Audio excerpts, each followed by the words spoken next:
Amin. Jemaat kami persilakan duduk kembali. Selamat pagi untuk kita semua. Iya. Pagi ini kita akan lihat firman Tuhan dari kitab Mazmur 90 ayat 11 dan 12.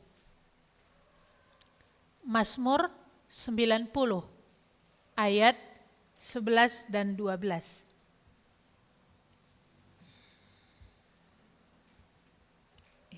Saya akan bacakan untuk kita.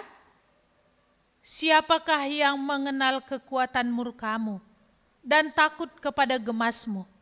Ajarlah kami menghitung hari-hari kami sedemikian, hingga kami beroleh hati yang bijaksana. Sama-sama kita membacanya, ayat 11 dan 12, dua-dua ya. Siapakah yang mengenal kekuatan murkamu dan takut kepada gemasmu?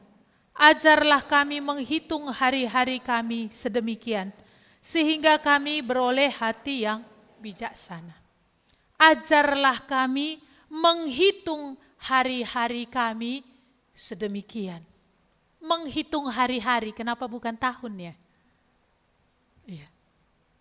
Karena kita hidup dari hari ke hari, kan gak langsung setahun kan? Iya.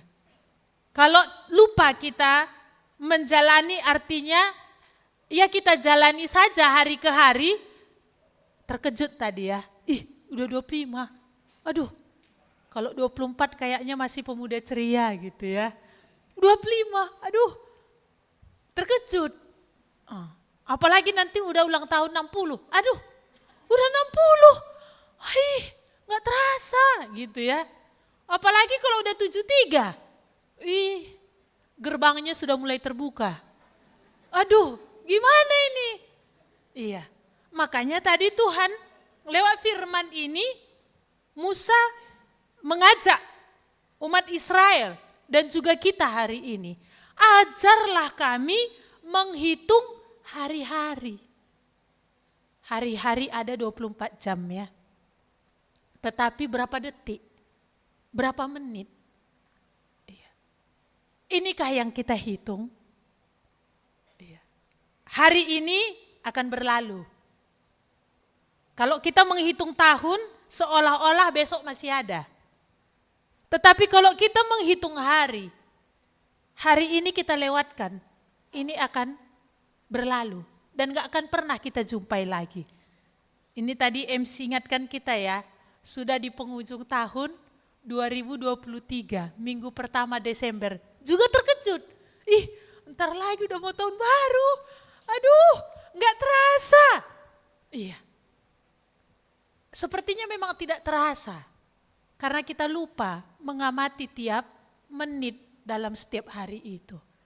Dan memang kalau kita juga lihat ya, seperti yang pernah hamba Tuhan katakan di mimbar ini ya, memang sepertinya jam ini makin cepat geraknya ya. Dari Sabtu ke Sabtu, dari Minggu ke Minggu itu sangat tidak terasa. Saya kadang-kadang udah, kalau dalam pelayanan, udah Selasa lagi gitu ya kan.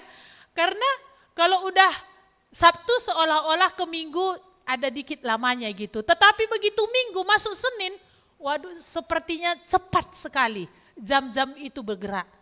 Iya. Nah kita lihat tadi di sini ya, ajar kami menghitung hari. Seperti apa rupanya hari-hari manusia? Sehingga firman Tuhan katakan ini, ajar kami Tuhan.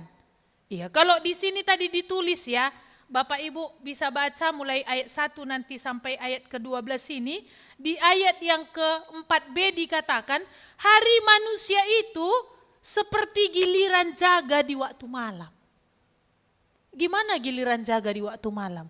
Singkat ya, hanya beberapa jam. 8 jam. Kalau ini dibandingkan dengan kekekalan, memang hari manusia itu singkat. 70 tahun, 80 tahun itu dibanding kekekalan, apalah itu 80 tahun? Apalah itu 70 tahun? Ya. Seperti apa lagi hari-hari manusia ini Tuhan katakan? Seperti mimpi. Tidur pun 8 jam ya, mimpi gak ada mungkin 8 jam kan. Mimpi itu cuma sebentar. Begitu bangun sudah buyar, hilang. Seperti itulah hari-hari manusia ini dibandingkan kekekalan. Seperti apa lagi dikatakan hari manusia ini? Seperti rumput yang bertumbuh. Di waktu pagi berkembang dan bertumbuh, di waktu petang lisut dan layu. Kalau rumput di Israel itu seperti ini, beda rumput di depan gereja ya.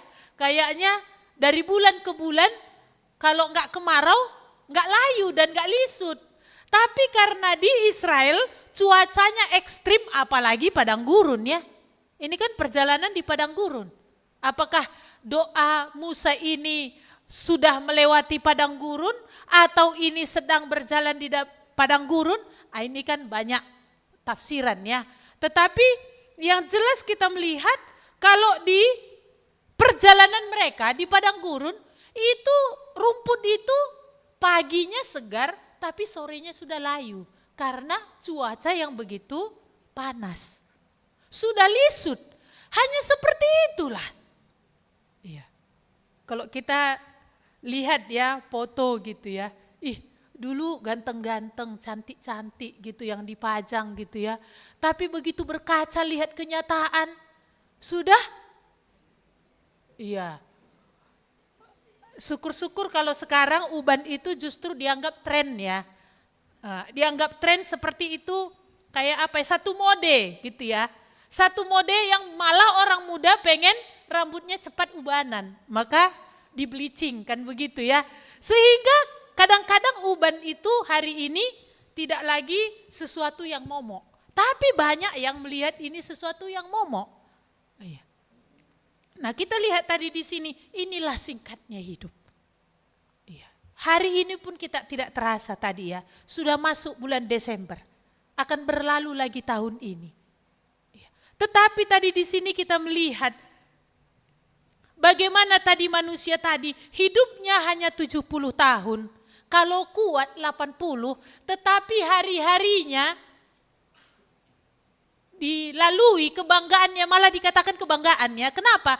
Karena hari-harinya itu disertai dengan kesukaran dan juga dengan penderitaan. Tapi kalau tiap ulang tahun kita doanya pengen umur panjang ya. Iya. Padahal nanti sudah apa, gigi rontok satu-satu, walaupun pasang nanti gigi palsu, entah pun itu bentuknya yang menyatu, bukan yang sistem buka-buka ya, tapi bentuknya yang sistem bor, nggak bisa lagi makan kacang. Nggak bisa lagi gigit yang agak keras-keras, tapi justru itu bisa mendatangkan infeksi. Walaupun banyak hal hari ini sepertinya kemajuan bisa menghambat kekurangan-kekurangan karena penuaan, tetapi penderitaan dan kesukaran ini nggak bisa dihambat. Misalkan kalau mata gitu ya, bisa dicegah dengan ada kacamata. Rambut tadi bisa dicegah dengan ada cat.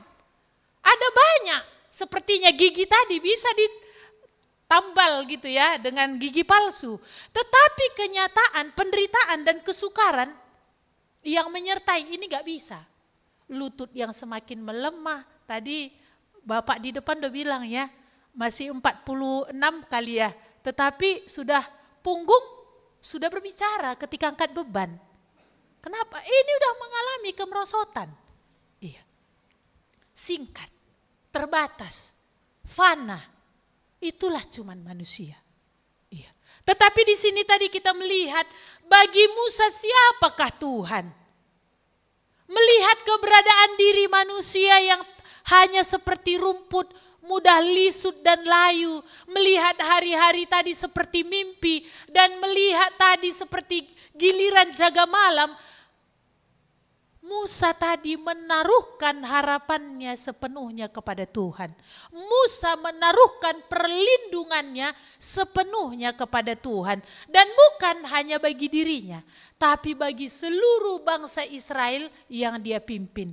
Dan bukan hanya Musa tahu bagi dirinya dan bagi bangsa yang saat itu dia pimpin, tetapi siapakah Tuhan bagi Musa tadi?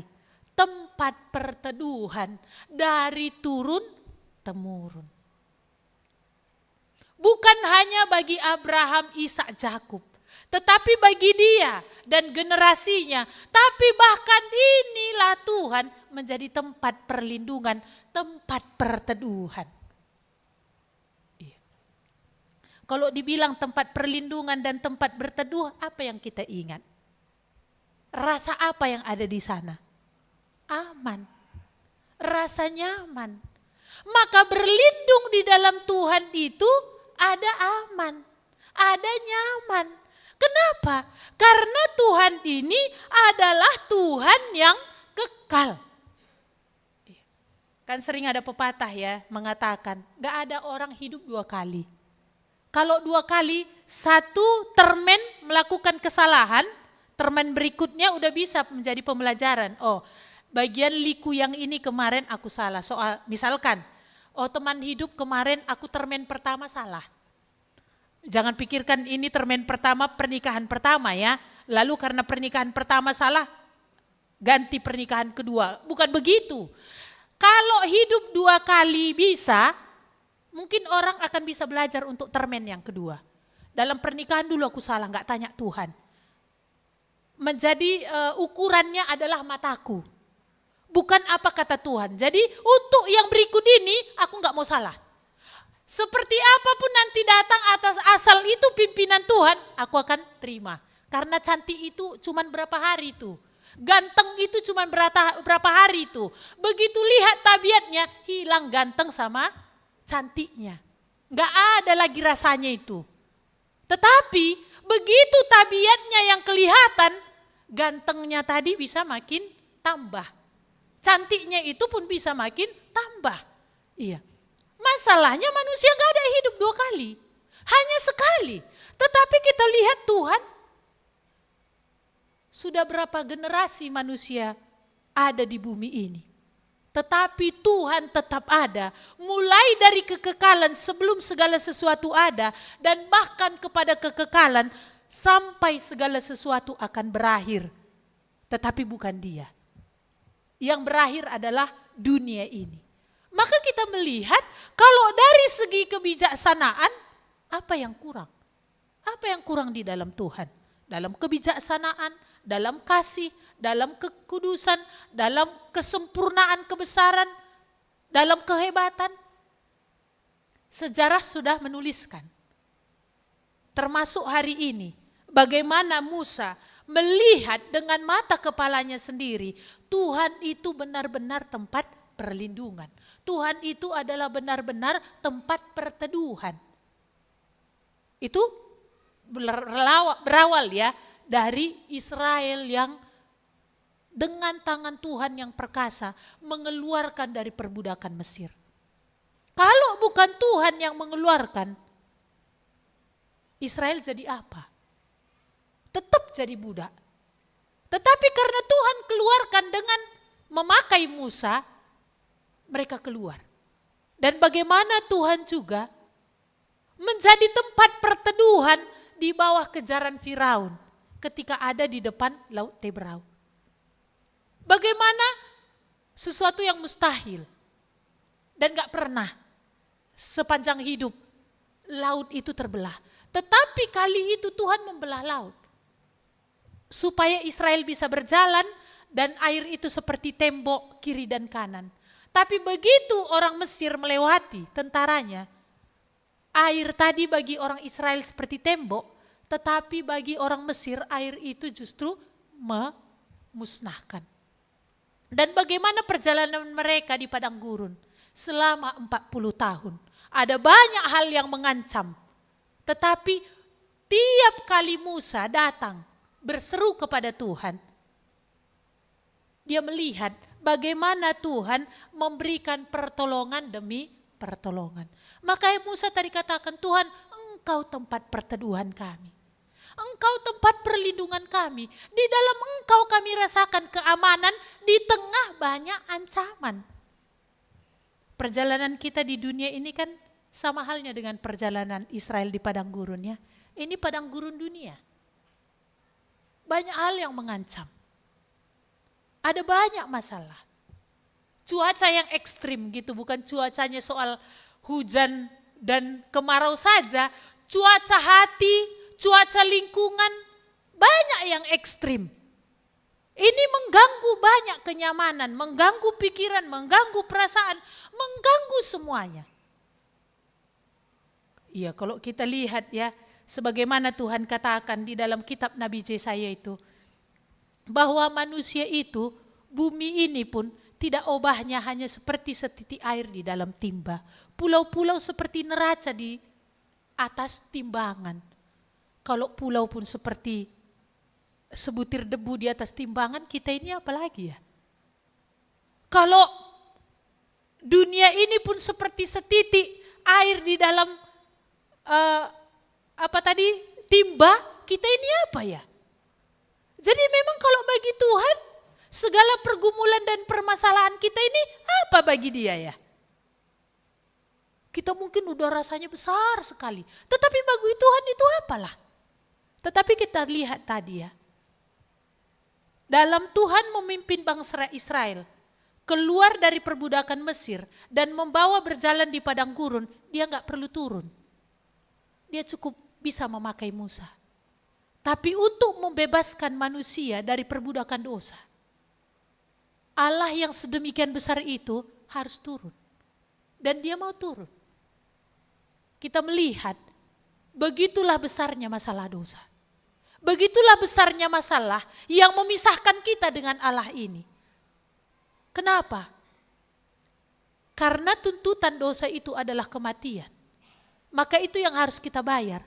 Tetapi Tuhan bayar itu dengan dirinya mati. Supaya kita beroleh keselamatan, supaya kita beroleh pembenaran. Tetapi tidak cukup kita diselamatkan, tetapi bagaimana ke depan kita perlu terus dipimpin oleh Tuhan. Iya. Maka di sini tadi kita melihat ya, banyak orang berpikir gini, hanya mau lepas dari kebinasaan kekal. Datang kepada Tuhan, padahal apa? Bukan hanya kita harus dikeluarkan dari perbudakan dosa, tetapi kita perlu terus dipimpin oleh Tuhan ke depan dalam perjalanan padang gurun dunia yang kita jalani hari ini. Ada banyak yang mengancam. Maka di sini tadi dikatakan oleh Musa, siapa yang mengenal kekuatan murkamu? Musa memilih berlindung kepada Tuhan. Tetapi banyak orang Israel yang keluar sudah dari padang gurun, ada banyak yang justru melawan Tuhan juga. Dan di sini tadi juga dikatakan Tuhan, sungguh kami hilang lenyap karena murkamu. Kalau engkau berkata, hai anak manusia kembali. Anak manusia tadi kembali menjadi debu. Apalah sebenarnya kekuatan kita ya? Apalah sebenarnya kehebatan manusia? Ketika Tuhan bilang kembali, bukan bergantung kepada dia masih kuat atau sehat. Kalau Tuhan bilang pulang, pulang.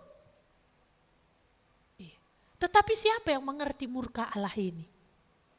Sehingga hidup sehari-hari ini bagaimana dilalui? Siapa yang mengerti tentang gemasnya Tuhan, sehingga melahirkan hati yang takut dan hormat kepada Tuhan. Iya. Kalau kita melihat bangsa Israel ya, Tuhan bilang sudah 10 kali bangsa ini mencobai aku. Berarti Tuhan hitung ya, sebagaimana firman Tuhan ini tadi katakan, kesalahan kami itu kau taruh di depan matamu. Sampai Tuhan tahu 10 kali, itu di Kades Barnea.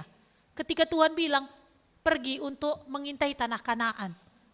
Tetapi pulang-pulang dari pengintai itu 10 membuat hati bangsa itu menjadi kecut. Karena apa? Mereka memberikan informasi yang membuat orang Israel tidak bisa lagi melihat Tuhan. Hanya 2 yang berkata, kita berangkat. Tuhan kita menyertai kita. Tetapi Allah mereka tidak ada lagi di situ. Tetapi apa?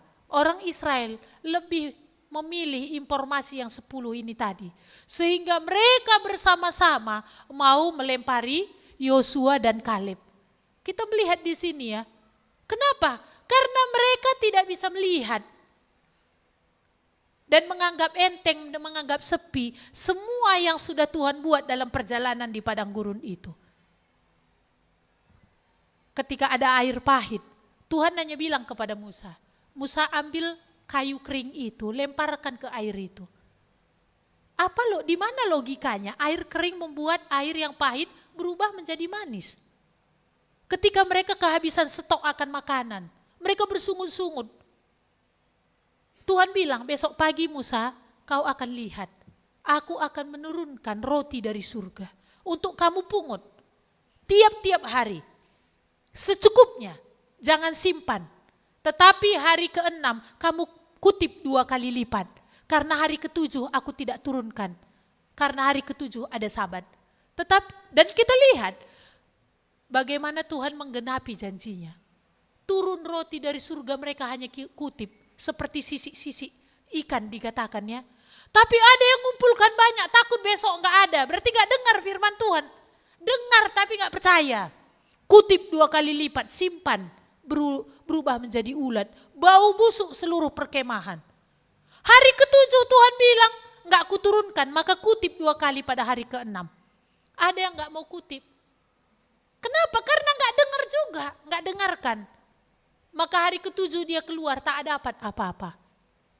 Jadi dengan itu sebenarnya Tuhan kadang memberikan ada kesulitan, Tuhan memberikan ada kelimpahan, hanya satu yang Tuhan mau ajarkan, merendahkan hatimu. Itu Tuhan katakan dalam kitab Keluaran 8, dalam Ulangan 8. Kamu ingat dalam seluruh perjalanan yang dibawa Tuhan hidupmu. Selama 40 tahun di padang gurun ini hanya untuk merendahkan hatimu. Walaupun ada masalah dan ada masa kelimpahan juga, ada juga kesulitan, tetapi ada juga hal yang menyenangkan. Tujuan Tuhan hanya apa? Mau melihat apakah kamu mendengarkan aku atau tidak. Ada ya ketika sulit bersungut-sungut. Ketika berlimpah pun lupa Tuhan. Kita lihat waktu turunkan Tuhan itu daging kan. Sampai enggak nyampe 1 meter, anak-anak pun bisa ambil. Kalau kita lihat seberapa orang Israel mengumpulkan, lebih 1 ton per orang. Sampai dikatakan apa? Mereka makan daging itu, mereka muntahkan, ada yang keluar dari hidung sampai keluar dari telinga. Seperti apalah mereka kenyangnya dan rakusnya. Nah hari ini pun kan begitu. Di dalam padang gurun kehidupan ini, kadang-kadang Tuhan beri kelimpahan. Akhirnya apa? Fokus kepada berkat itu. Harusnya 8 jam kerja jadi 12 jam kerja. Ini kalau tuntutan di perusahaan harus mau gimana gitu ya. Ini dianya pengusahanya. Dia pengelolanya, Tuhan pengusahanya kan gitu ya. Tapi gimana? Berpikir ini hanyalah kesempatan hari ini. Besok pun begitu lagi. Rakus, sehingga apa? Tubuh lemah. Begitu ada kesulitan lagi, apakah berlari kepada Tuhan atau bersungut-sungut? Maka kita lihat belajar di penghujung tahun ini kan begitu ya. Belajar dari kehidupan bangsa Israel. Tuhan itu adalah Tuhan tempat perlindungan dan tempat perteduhan yang memberikan rasa aman bagi mereka yang benar-benar mendengarkan. Tetapi Tuhan ini juga akan menjadi tempat yang menghancurkan ketika orang memilih melawan Dia. Kita melihat tadi ya, bagaimana bangsa Israel yang 20 tahun ke atas, mereka semua mati di padang gurun. Tidak ada yang masuk ke tanah Kanaan kecuali hanya Joshua dan Kaleb. Kenapa?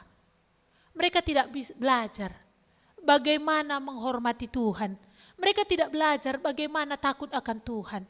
Mereka tidak belajar bagaimana mendengarkan Tuhan dalam perjalanan yang mereka jalani.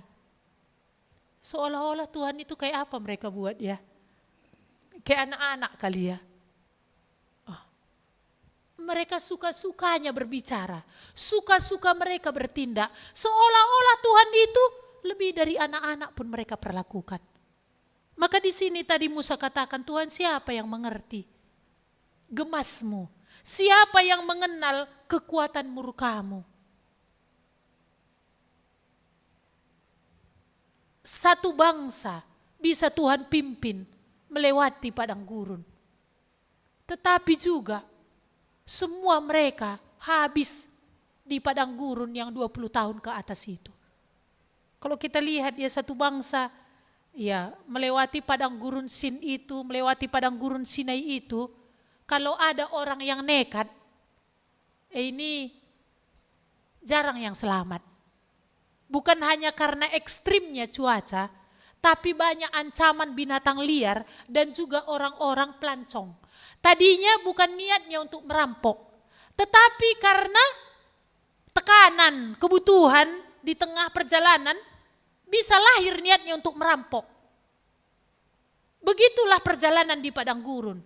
Jarang ada yang selamat, apalagi itu padang gurun yang mereka lewati ini. Jarang ada yang selamat.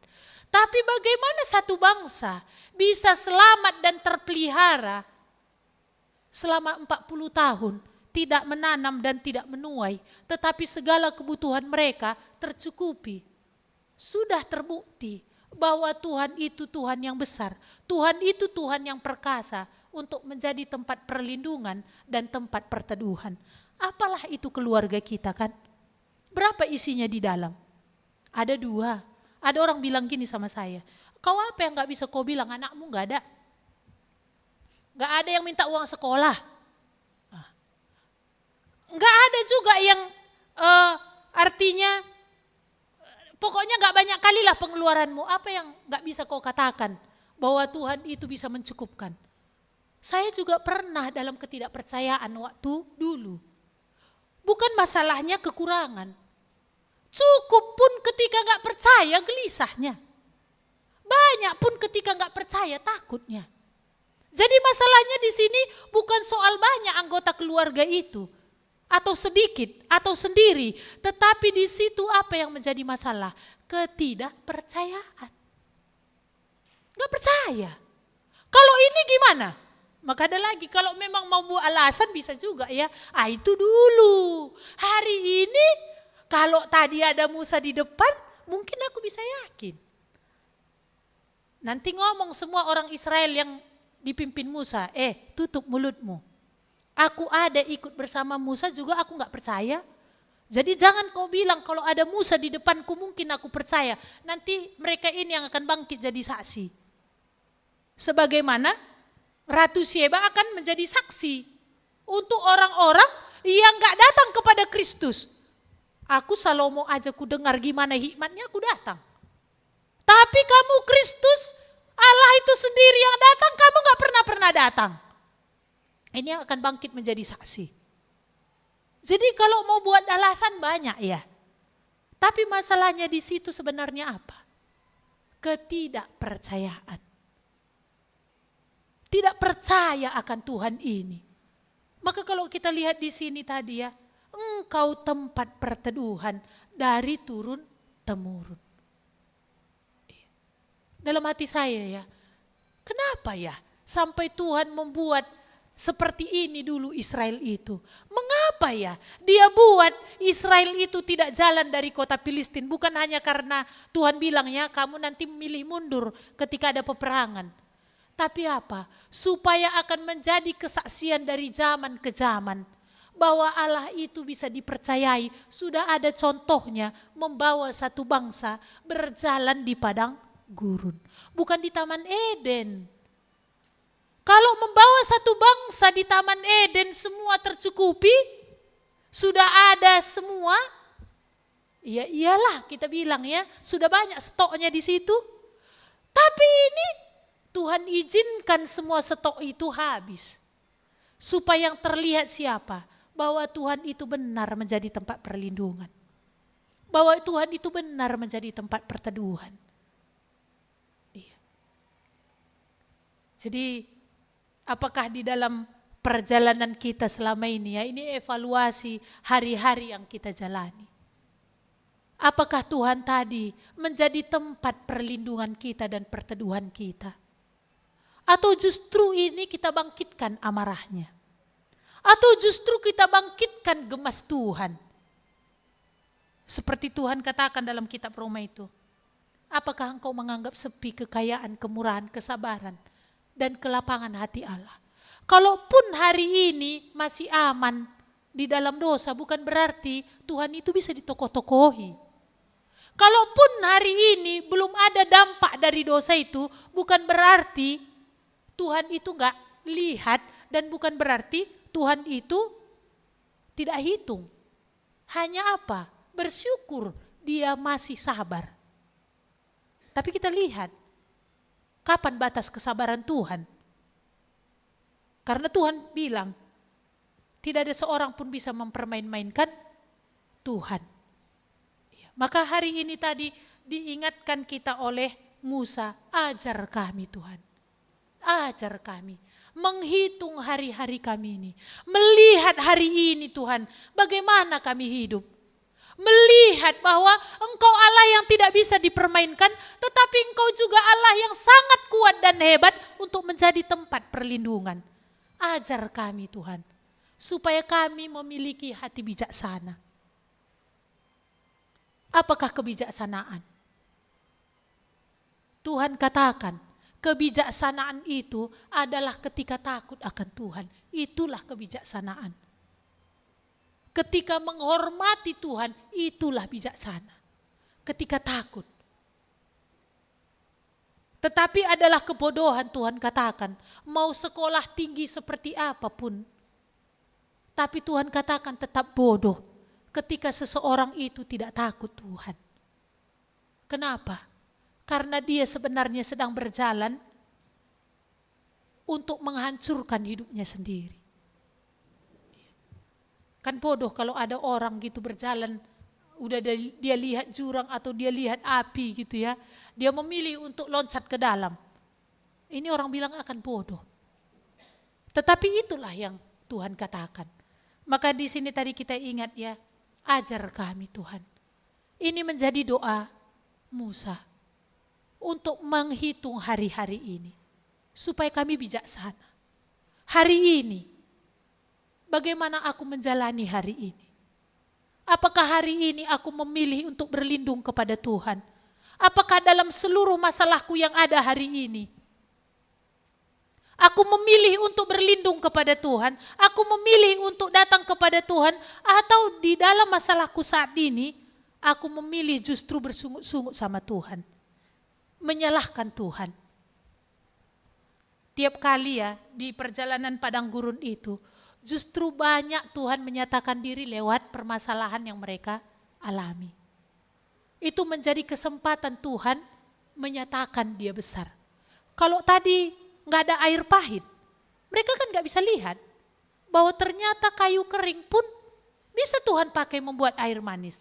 Kalau nggak habis tadi stok mereka, mereka kan nggak bisa lihat bahwa Tuhan bisa pelihara mereka bukan dengan roti saja, tapi dari setiap perkataan Tuhan, mereka terpelihara di padang gurun 40 tahun. Kalau tidak habis tadi air mereka di padang gurun, kan mereka tidak bisa melihat. Bukit batu pun Tuhan bisa buat keluar air. Kalau mereka nggak melihat ada tantangan dari bangsa besar, bangsa lain, kan mereka juga tidak akan melihat bagaimana Tuhan memberi mereka kemenangan dengan alat yang sekedarnya. Iya. Maka di sini tadi kita diingatkan ya, ajarlah kami. Apakah ini menjadi doa kita? Tuhan, ajar juga aku bahwa hari ini pun Engkau harusnya menjadi tempat perlindunganku. Atau sampai hari ini Tuhan tadi bukan menjadi tempat perlindungan kita. Atau adakah yang sampai hari ini justru sedang memancing-mancing kemarahan Tuhan. Sedang bermain-main dengan kesabaran Tuhan. Enggak ada kok apa-apa. Besok pun begitu, aman-aman kok. Gereja pun aku aman kok. Ini kan namanya memancing-mancingnya. Nah ini kan namanya bermain-mainnya dengan kesabaran Tuhan. Tetapi pada akhirnya kita melihat waktu untuk penghakiman itu ada. Ya. Jadi Ini yang bisa kita belajar. Tuhan adalah tempat perteduhan. Dari turun-temurun bukan hanya bagi Musa, tetapi juga bagi kita. Kalau satu bangsa pun bisa dia pimpin, apalagilah kita. Di dalam beberapa jumlah yang ada di keluarga. Kalau dulu pun tanpa ada stok yang jelas, Tuhan bisa memelihara. Apalagi kita, ketika kita masih bisa bekerja. Cara Tuhan untuk memelihara, kita tidak tahu seperti apa. Tetapi yang Tuhan mau di sana apa? Adakah rasa takut? Adakah rasa hormat? Adakah dengar-dengaran terus kepada apa yang Tuhan katakan? Sama-sama kita membaca ayat 12. 1, 2 ya. Ajarlah kami Tuhan, hari-hari kami sedemikian, hingga kami beroleh hati yang bijaksana. Mari kita berdoa.